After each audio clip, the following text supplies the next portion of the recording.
Welcome to Life Heal, the future of holistic practice. So this podcast series is for holistic and complementary therapists and health coaches who are ready to evolve with the changing world of health and well-being. It is for you if you are out there trying to live your dream job and your dream purpose and are feeling that a bit disillusioned and a bit lost, and feeling that perhaps whatever you've trained in and the stuff that you're doing out there is a little bit out of date, or that you are not quite hitting the mark and it's not the idyllic life that you hoped it would be. Perhaps you feel that you're not reaching people, you don't know how to reach people. Perhaps you've got your own treatment room and you're sitting there day after day and there's no clients coming in. This podcast is for you if that is the case. So I'm Sam, integrative health coach, therapist and co-founder of Life Heal, and this series explores how integrative health, lifestyle medicine, social prescribing, digital health and multi-modality therapies are redefining what it means for holistic care and complementary therapies. Each episode is going to blend grounded insight, real-world strategies which can help you align with your own purpose and really find your position in modern healthcare and how you fit with this new healthcare that's coming in. And we're looking forward to spending time with you. If you're ready to dive in and explore the future of holistic practice, then hopefully we can keep you inspired, informed and aligned as the landscape of health continues to evolve.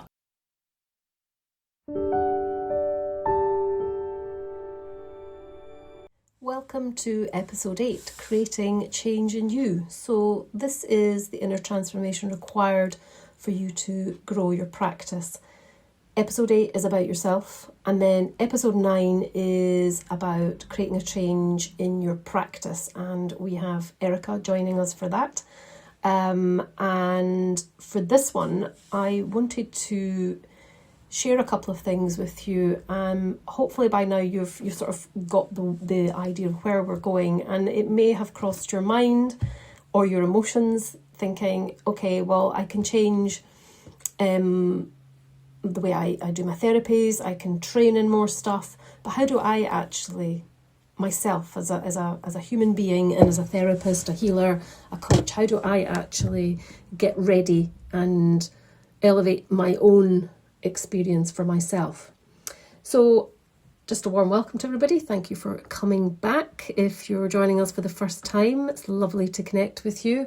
As always, feel free to share comments and things below. We love connecting with people, and I'm super grateful to everybody that is on the journey with me, and sometimes Erica when she joins me. So I had a call today a coaching call with somebody today that's on our our Life Heal spiritual diploma, which works with therapists and stuff. And we spoke about identity shift and what it means to when you change, or you want to change your business and you want to step up, or you're growing, or you've had your own life experience happening. And this particular client has had all of those. She has had lots of huge shifts in her life. There's been births, there's been deaths, there's been all sorts of things. And she naturally is changing her perspective. She's having her own little paradigm shift within her world and her reality. And it's made her question everything that she has been doing for a long, long time. She knows where she wants to go. She is just not quite sure, hasn't been quite sure, which is why she's decided to work with me, and we're working through lots of different things so that she can prepare and get ready for her future. So her vision is quite clear. What is holding her back is that she's been doing the same modality for a long, long time and is exceptionally good at it, and it's very lucrative, albeit hard work. But it's certainly not pushing her into her stretch zone, out her comfort zone at all. And she has been doing, as I say, parts of our spiritual diploma. And the part that has actually made quite a profound difference to her is she's working on her own daily practice. Now, I'm going to share with you a little bit what that is, a little insight into that. And it may seem, oh, I do that already, or you may think, oh, that's, which I did in the beginning, which is why I'm saying this. You may think, oh, that's just a waste of time. What's that going to do? But bear with me, because there is a story here, which I think is quite relevant. So part of it is that she created a space in her home where she could sit and be quiet in the morning, and she would open her eyes. She does her breath work. She does balances her chakras, and she gets into heart coherence. So she sets herself up for the day. Then the next thing, lovely cup of tea, herbal tea or whatever it is she's having, and she starts journaling. The level that she's at with her journaling is past the sort of morning pages. Let's do 3 pages. And she's now channeling, which is, if you're interested in that, let me know. I can help you with that. But it's a process that bypasses your conscious mind and works with the subconscious mind, and you get a lot of insight and a lot of guidance.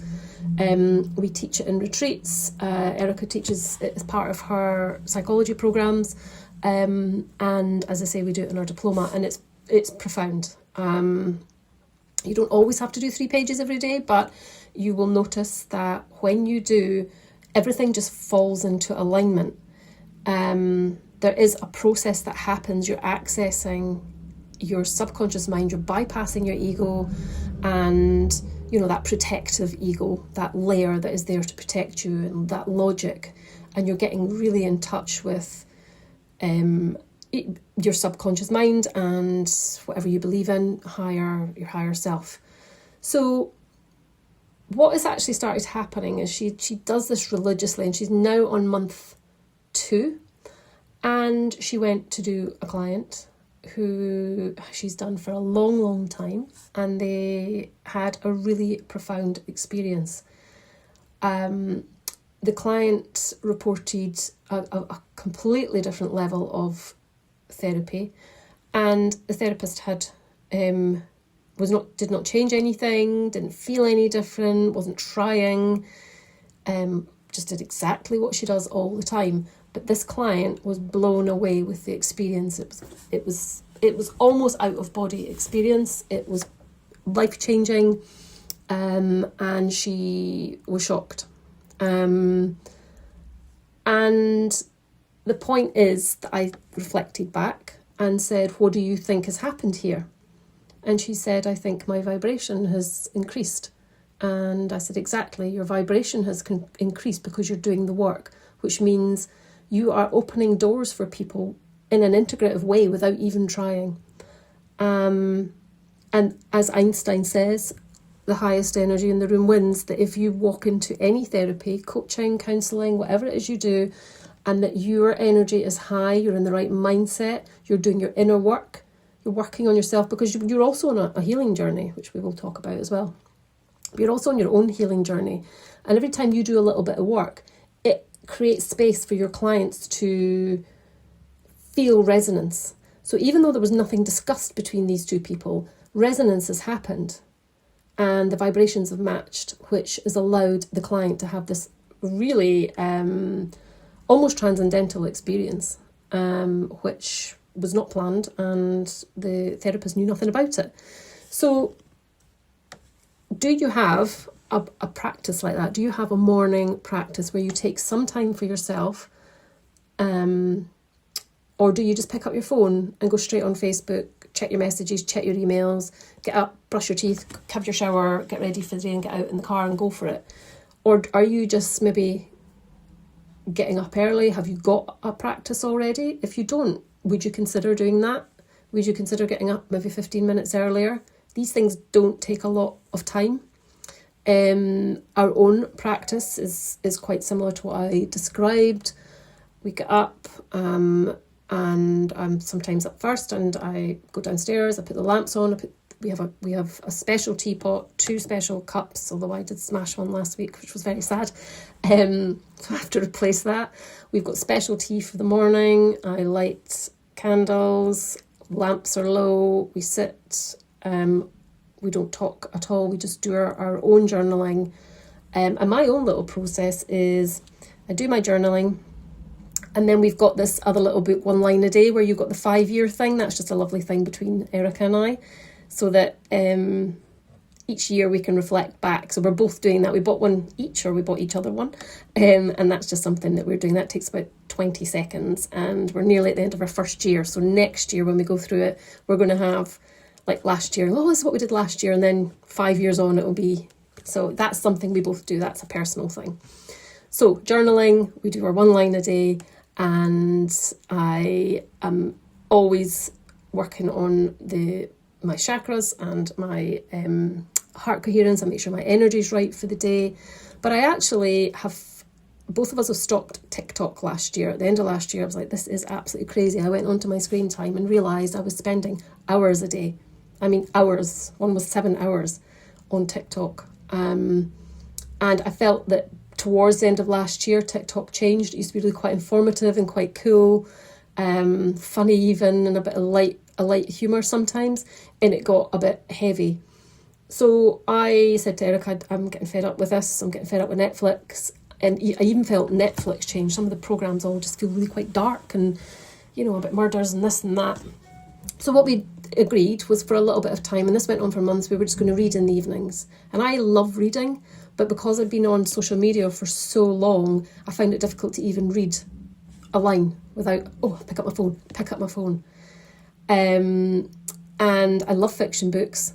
And I also love reading about health and spirituality and stuff like that. So we've got a lot of books, but we never read any of them. We'll open a page and then I'll pick my phone up.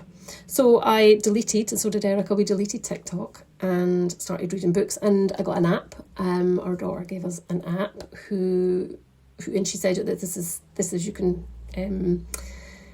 basically put in the book, scan in the book you're reading, and it gives you a gauge and you can rate them and stuff. So I ended up reading in about 3 months, about 20 odd books. And I absolutely loved it. My brain changed. I was calmer. Obviously our business is online as well, so as well as face to face, but we connect with a lot of people online. So I have to be on Facebook, but I very rarely go into my personal page. But we go in for our own groups and stuff. So that contained that. But what we noticed was that it really started to change our whole mindset, our brains. Not only were we learning loads, felt accomplished. I was reading fiction books. Like, I was finding ones that, I don't know if you've read any, by The Seven Sisters by Lucinda Riley. They're actually weirdly spiritual and very channeled and super story. I was totally engrossed for months and months. And then Everybody in Life Heals now reading them as well, and really quite fun.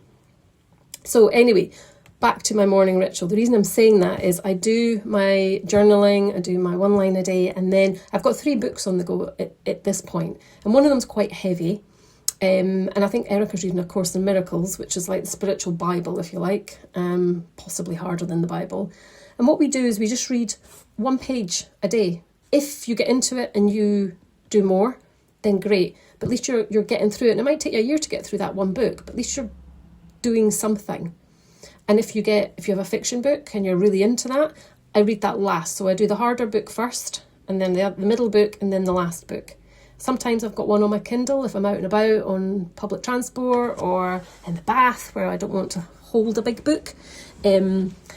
And so I've actually got 4 books on the go at this point. So that's my morning ritual, is writing, reading, lovely tea, candles. We have a soft music on, and it only happens maybe 20, 30 minutes. But the difference in our practice, our relationship, our whole life has been quite profound, and a lot of our life healers are doing the same practice. So that was a long story short, but hopefully you find that interesting. Do you have a morning practice? Is this something that you would consider? And if you don't, give it a try for a month. Pop into place something that means it doesn't have to be crazy. You could even pop a little bit of yoga in there, or meditation. We do that sometimes. Whatever means something to you, and whatever tools you've learned that you think, oh God, I used to do that all the time, but I don't do that anymore. Why? I wonder why I don't do that anymore. Design your own little experience, your own little journey.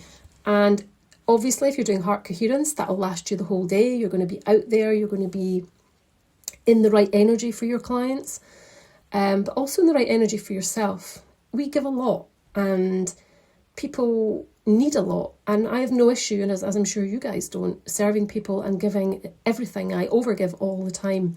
But what I've learned over the years is I have to look after my own energy system, my own life. We are constantly changing our work-life balance. At the start of the year, we do lifestyle design, and we also do a wheel of life where we just...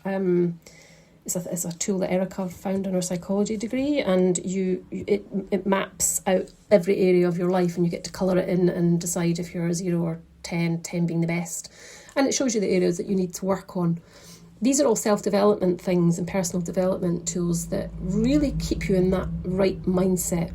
It can be easy as a therapist to just keep going and giving and going and giving all the time, and then you never have any time left or any energy left for yourself, your partner, your kids, your dog, your family, your friends, and you just feel depleted. But these little atomic level of habits make a massive change.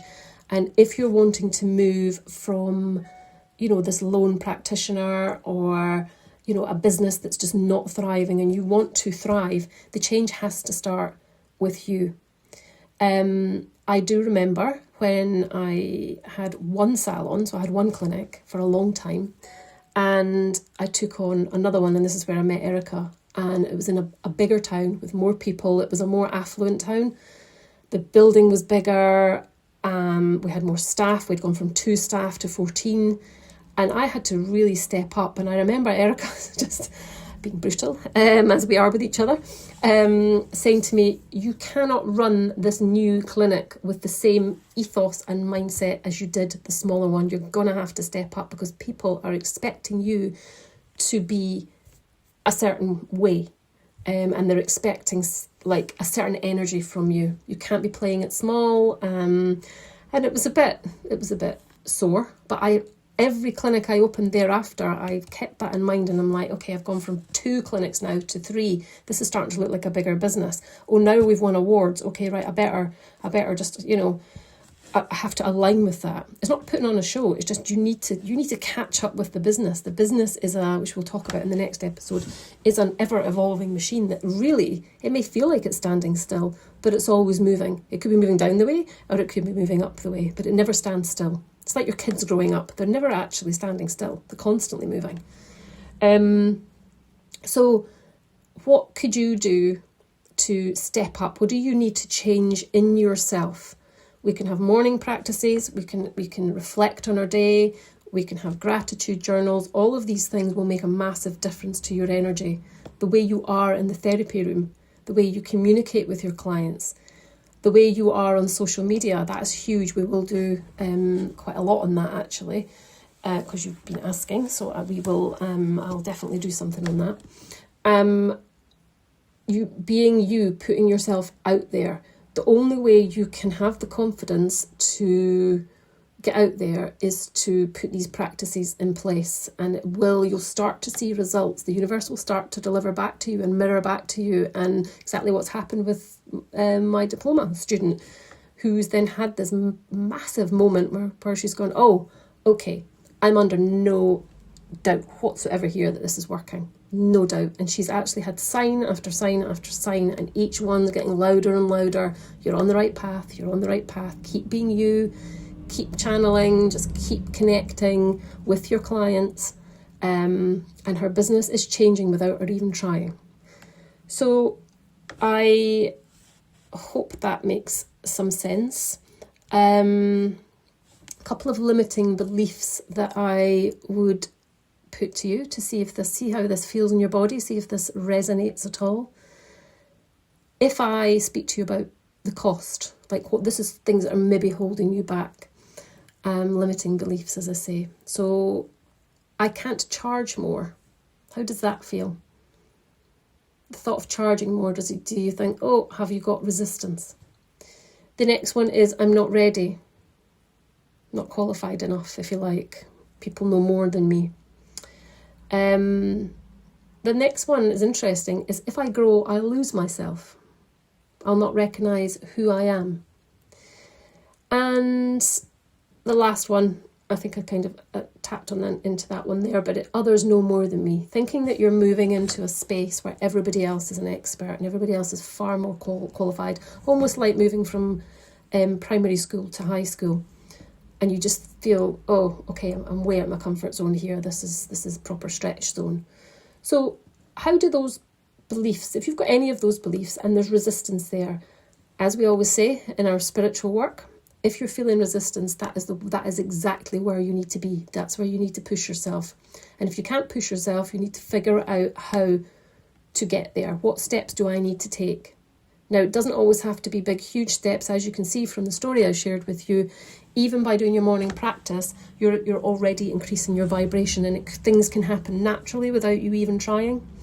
So have a think about your limiting beliefs.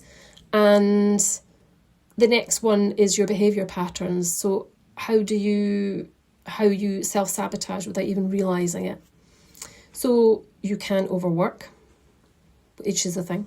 Do we really want to be doing 15-hour days and seeing that amount of clients? Undercharging, classic trap in our industry. And I think the thing with undercharging is, and I've seen somebody just set up their own practice, and somebody actually, one of their new followers had come to them and said, that's absolutely terrible that you're charging anything. It's spiritual. Why would you even charge me for this? This is something that a gift that God has given you. This is the language they were using, and she felt absolutely terrible. So we will do something on pricing, because I think it's a real issue in our industry. But we all do have to eat. Just because we're healers, we don't get to have free homes and free food. We still have to pay for these things. And we have to reach our clients. We have all the bills that any business has. So, and just because it is spiritual and it is a gift, there has to be an exchange of money. Otherwise, neither person really values it. One person feels put upon, and the other one doesn't really value it as if they're paying. So that is undercharging. Next one is hiding away. Are you actually hiding? Have you got a little corner of the internet, a little corner of a room somewhere, or a corner in your house where you just are really comfy and everything's just the way it's always been, and you're hiding away from the world, but your soul is pushing you to do something amazing, but you're scared? And this would, for me, I would liken that to me buying a clinic when I wasn't a therapist, owning it for 8 to 10 years, and I was scared. Being honest, I was scared to go in the treatment room because, well, I didn't know why at the time. I just thought it was very strange. I kept going to book courses and I wouldn't do it. And eventually I got thrown into it. And as you know, that's the story. I had to do it. I put my hands on someone and then realised, okay, I can see what's going on here. I can now see why I didn't want to be in the treatment room. This is quite profound and a little bit scary. If any of you have ever, any energy healers there that have put their hands on people and see things that you've not seen before, in your mind and feel their energy, and you can tap into emotions and situations that they've had. If that is thrust upon you untrained or in the wrong hands, you don't know what's going on, and it's a bit scary. So that's kind of me. I was definitely hiding. Procrastinating. Yes, that's definitely a huge one. Are you taking too long to do things? How do you operate? What's your sort of admin like? Are you pontificating? That's my dad's word. Are you pontificating and making things out to be more difficult than they need to be? Are you a constant learner instead of actually implementing? So many modalities out there. It's incredible, and really exciting. And we don't need to learn them all. Like, I don't need to be a shaman and do witch stuff, and I'm in Glastonbury, so the goddess stuff. I don't need to do all that. It's all the same. Each modality is the same thing in a different format, going to the same place. And also I would say that if you're going to go and learn something new, implement it first. Really, really get your money's worth and share it with your community and your clients, and then say, okay, I'd like to do this next. We have a learning plan, if you like, that so Erica's already signed up for a master's, which starts next September. It's all in place. We've put a lot of work into that. She knows exactly what she's doing. We've got our plan for when she's doing that. And then she's got another couple of courses she wants to do in the interim while she's waiting for that. And I've got my own plan. And we always have that learning plan. And yeah, I get dead excited. I'm like, oh, I want to do that now. And now I've had to train myself to say, no, well, all in good time.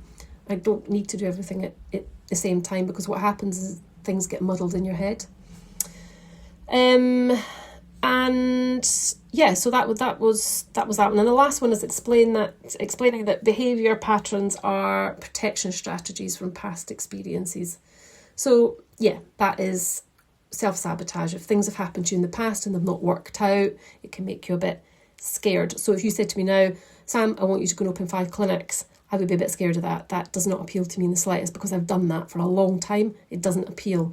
So that is possibly could be a self-sabotage thing. It may just be absolutely downright sensible, but it also could be a self-sabotage thing if the universe was delivering me an amazing clinic in Sedona or something, and I'm like, no, I've done this before and that was terrible and blah, blah, blah, or it was too much for me.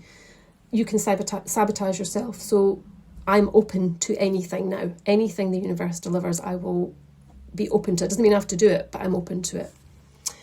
So, just to recap, to move forward, it's important that you have a morning practice, that you work on changing you. Your practice will not change at all if you stay the same. You need to move with it. And if you're honest, you probably know when the ground or the rug's been pulled a bit from you and the ground's shifting.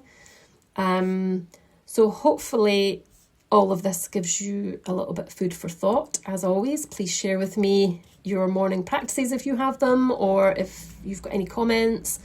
And I invite you just to try it. Try it for a week and then extend it to 2 weeks and then try it for a month and see how you get on, and just notice. Don't go looking for it, but just notice how your world starts to change.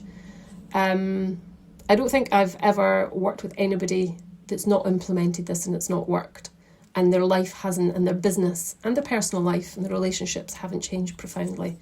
So thank you for joining me. We will see you in the next episode, which is really carrying on from this, and it's creating change in your practice.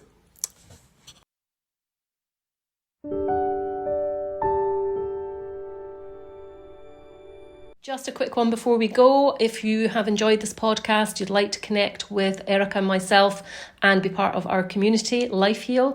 We're on Instagram and on Facebook as the Life Heal Journey. We've also got a website where you can find lots of free resources, blog posts and things like that. You're more than welcome to look us up. It's www.lifehealjourney.com.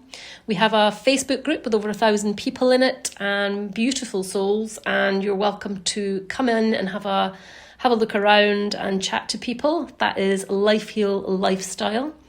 And finally, if you want to deep dive a bit more thoroughly, then we have lifehealuniversity.com, and that is our online platform, and it's a subscription platform. It's £27 a month, and you get lots of different courses, meditations, there's a book club, and it's just a little bit more serious than the Facebook group. So you're welcome to reach out to us in any way you like. There is a contact section on our website, so if you've got any questions, we love to connect with people. So feel free to message us, give us a shout with your story, and we look forward to seeing you in the next episode.